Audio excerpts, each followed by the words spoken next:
For a large number of our elderly men and women, survival comes not from the comfort of home, but from the structure of a prison cell.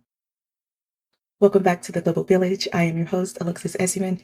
In today's episode, we will discuss a dignity issue, a human issue, a growing threat against our elderly community. In a country as wealthy as the United States, thousands of our elderly, those who spend their lives working, raising families, and building the communities you and I live in today, are now involved in the quiet crisis.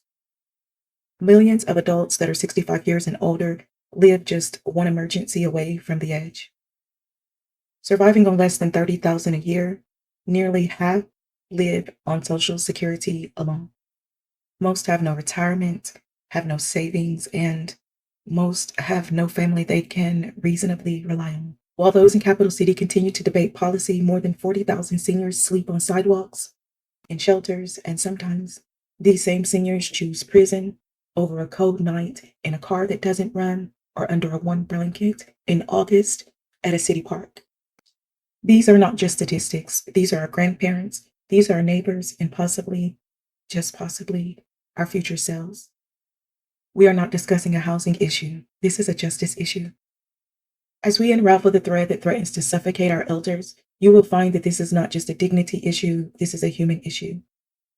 This is not just an emergency for America, this is a global war on those that came before us.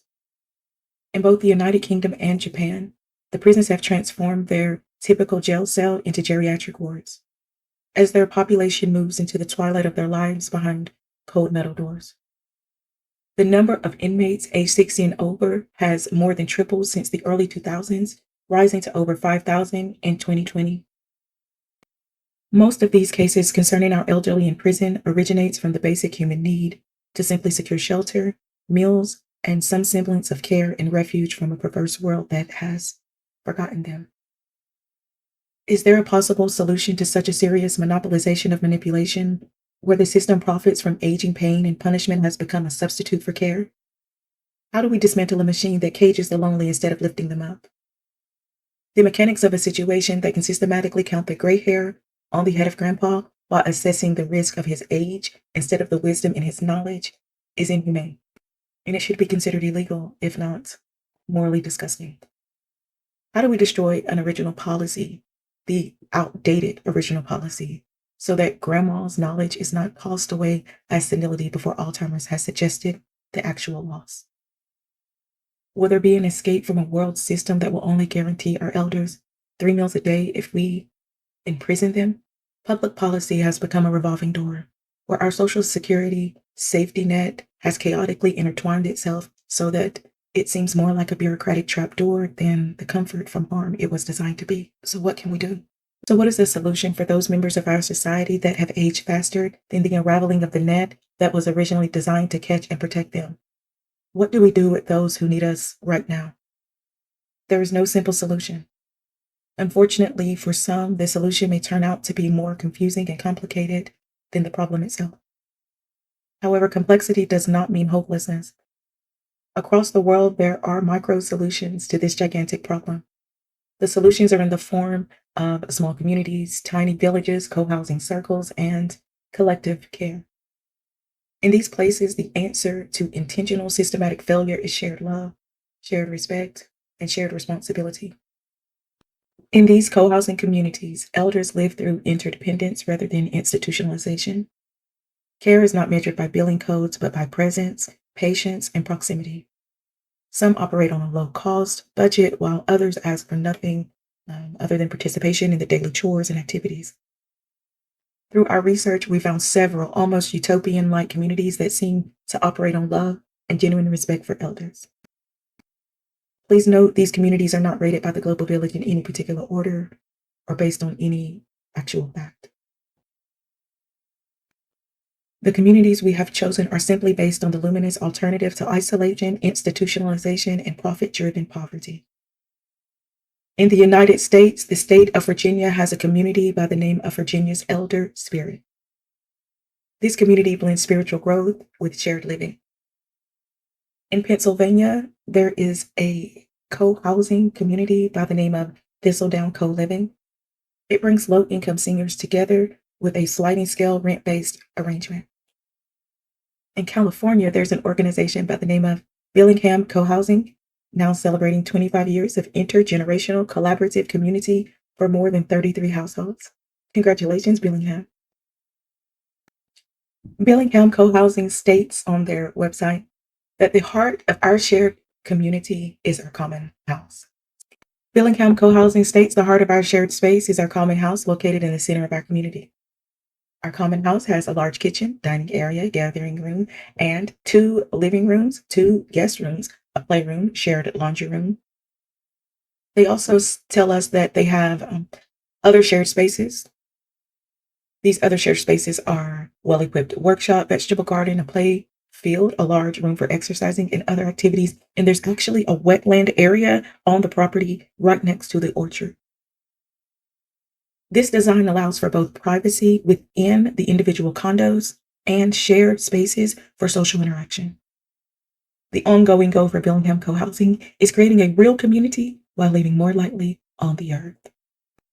Wisdom Retreat Center, also in California, has a mission statement, and I quote, "Our vision is to create a space for groups, individuals, and families to immerse themselves in the restorative powers of the forest and to return to their lives in greater harmony with the rhythms of nature."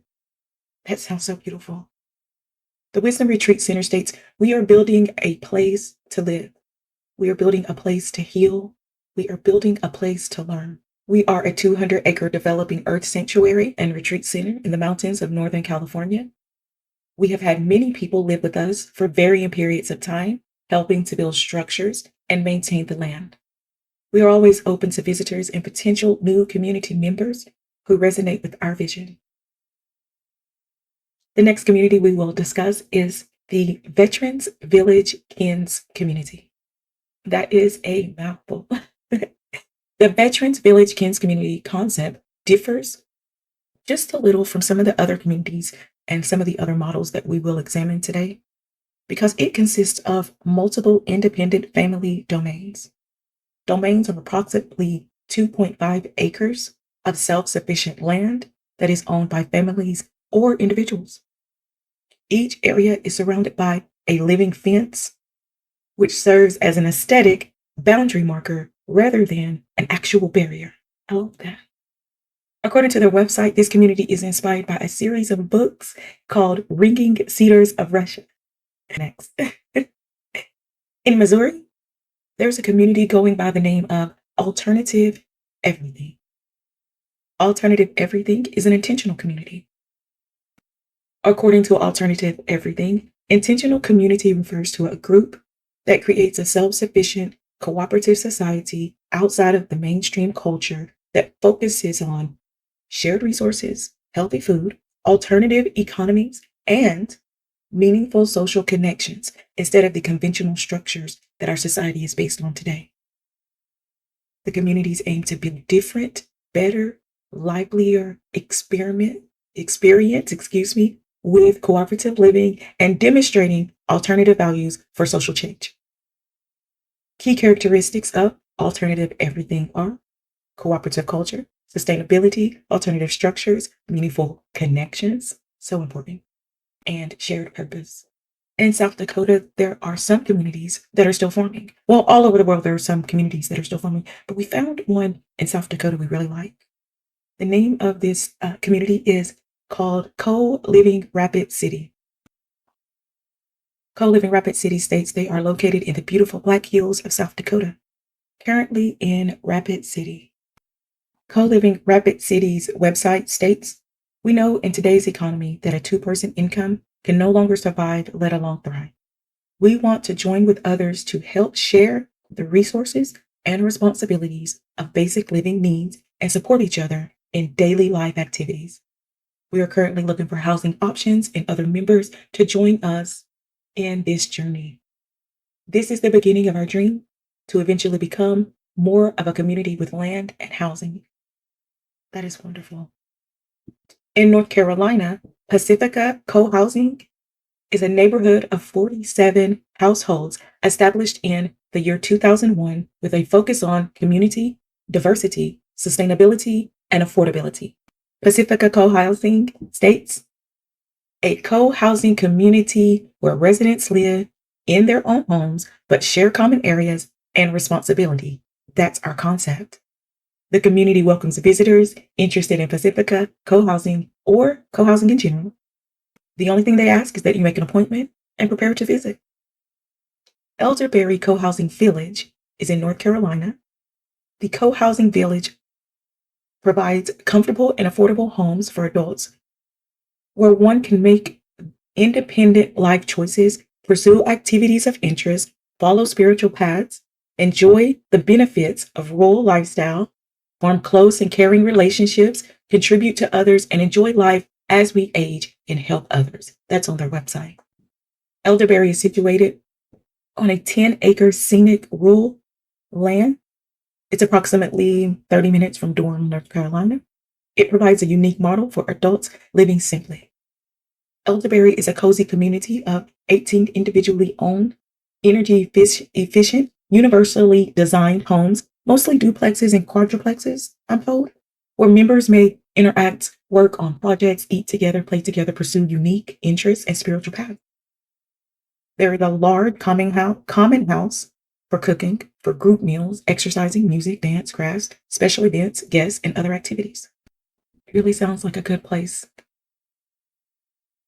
Living Well Eco Village in Franklinville, North Carolina is situated on a 126-acre property. This community has a combination of private and shared spaces, a community garden, a rail trail, which is like a greenway with a nice walking space, neighborhood park, and 53 acres of natural area buffering the creek and river. That sounds so picturesque. The next state we will travel to is in New York. This community is going by the name of the Eco Village at Ithaca. The Eco Village at Ithaca declares on their website, our mission is to promote experimental learning about ways of meeting human needs for shelter, for food, for energy, for livelihood, and social connectiveness that aligns with the long-term health and viability of the earth and all of its inhabitants. Located in a beautiful region of New York's Finger Lake, Eco Village at Ithaca has 3 thriving co-housing neighborhoods. The village features cooperative dining in the common house, a swimming pond, neighborhood community garden, hiking trails, play spaces, 85 energy efficient homes, a common house with 15 apartments. I believe this is the first community we have discussed that actually has apartments as well as sustainable homes. And all of this is in a multi-generational village. That just sounds like the closest thing to any heavenly experience I've read about. Also in New York, the White Hawk Eco Village has a mission statement that, I will quote, we seek to be an affordable, resilient homesteading village. And homesteading village is a little different from some of the other villages that we have discussed. And homesteading simply means that they are able to completely sustain their livelihood and their lifestyle from the property itself. For the most part, at least about 90%. Majority of their food and majority of the things that they do to make money all come from the land, generally speaking. And it says here, we are an affordable, resilient homesteading village focused on sustainability and community. As of the fall 2024, we have 8 open sites. Our membership is currently on pause so that the people that have just come to our community can get acclimated to our process. If you're interested in exploring membership here, please take a moment, join our interest list, and wait for the process to open up again. They actually have a website, and you can just Google their village. The village name again is the White Hawk Eco Village, and on their website they actually have a link you can press to go ahead and sign up for their next open. In Vermont, there is a community by the name of Retribe. Retribe at Northshire has a mission, and their mission is to reawaken the individuals to their connection with themselves, each other, and the earth through nature-based play, community building, healthy living, magic, and mystery. The roots of Retribe are play, health, nature, magic, mystery, and community. It sounds like a lot of fun. In Europe and beyond, there are more upscale arrangements. In Sweden, there's a community in Stockholm area They pair retirees, those in their 70s and up, with those that are about 18 to 25 in that range. They pair them in a 51-unit co-housing complex. Residents commit to weekly shared activities, blending care and companionship with mutual learning. I have to say, this community is one of my favorites. I'd like to see something like this in the US. In France, Ages and Buy houses are small residences all over the country that provide private rooms with a communal living vibe, ushering 24-hour support and communal meals at a minimal cost and a high level of dignity for each client. One of the most innovative ideas we came across was actually in the Netherlands. The name of this organization is, and excuse me if I mispronounce it, but it is, I believe, Humantes of de Winter. This program allows university students to live for free in a nursing home in exchange for 30 hours a month of companionship and support. Over time, these programs have reduced loneliness for elders while providing affordable shelter for our youth. Now that's what I call full circle. No one is left out. No one is left behind. You rarely see a situation where so many people are winning. This is just one small list of some of the more interesting places we can find. There are thousands of communities out there, y'all. If you're interested in any of these communities, feel free to send us an email. We'll help you connect with them. You can also connect with them directly through their websites, a lot of them. And for those that don't have websites, you can find more detailed information about their websites or about their process of entering their community from the FIC resource, which is the Foundation for Intentional Community Resource Center. It's an online center, has so much information. Another website we really liked was the cohousinginstitute.org. That's cohousinginstitute.org. And between these two institutions, we found so many different organizations, a lot more obviously than we were able to tell you about today. We found resources through some of these organizations because some of these organizations actually help their community, even if you don't become a member, even if you don't sign up, even if you don't donate to their cause. So you might want to just find out a little bit more about some of these organizations because you could become a part of them. Just maybe if you want to volunteer, if you want to just become something a little bit more positive in your own community. In conclusion, please remember that it is not just our systems themselves that have grown old. We have grandparents, we have elders, we have neighbors, y'all. And we, in our hurried forgetting, have mistaken fragility for failure and silence for irrelevance. Make no mistake, our elders remember a world before automation and abandonment, before dignity had a price tag and care came with conditions. Their memories are not burdens, they are blueprints. Yes, our policies are tangled and tired and simply outdated, fraying at the seams, knotted in red tape, strangled by budget sheets and the growth charts.